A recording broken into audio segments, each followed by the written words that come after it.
And just like that, Blue Lock chapter 314 is left on a cliffhanger, at least part 1. So apparently it's only 10 pages long for part 1, and the rest of the chapter will be finished later on. This is due to a medical issue I believe Kancho or Nomura had, and they can't get the entire chapter out. But part 1 has ended going to Isagi's plan. At least that's what we think. So it turns out Isagi wasn't going to score this chapter, but instead the other players on Nigeria and Blue Lock were going to be utilized more. Haiku uses Metavision for something, I'm not sure. I think to just scope out what the other Nigerian players are like. But the ball falls to Rin, but is headed by one of the Nigerian players, which lands at the feet of Kuso. But not before Isagi and Reo try to trap him. And once again, Onazi teleports behind Kuso and asks for the ball, to where then Kuso backheels it, only for it to be intercepted by Karasu. And this is where Kuso, I believe, starts to understand what's going on. And just to let it be known, I'm loving that they're utilizing people like Kuso, Bello, and all these other individuals on the Nigerian team, showing that they're not just fodder compared to everyone else, especially Onazi. And I'm sure we're gonna get more of them going forward. And as Karasu has the ball, he tries to get pincered by a Nigerian defender,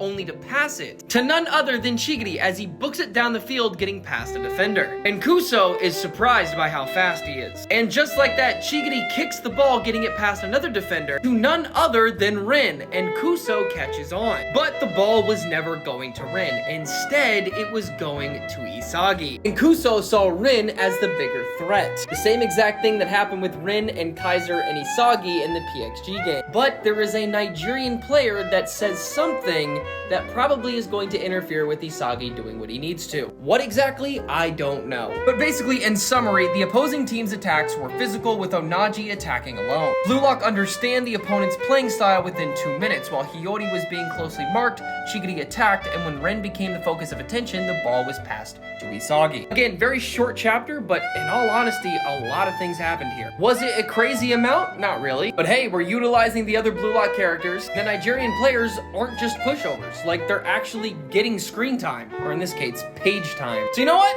I like it. I like where this is going. I'm just afraid for what happens next, because usually that never ends well.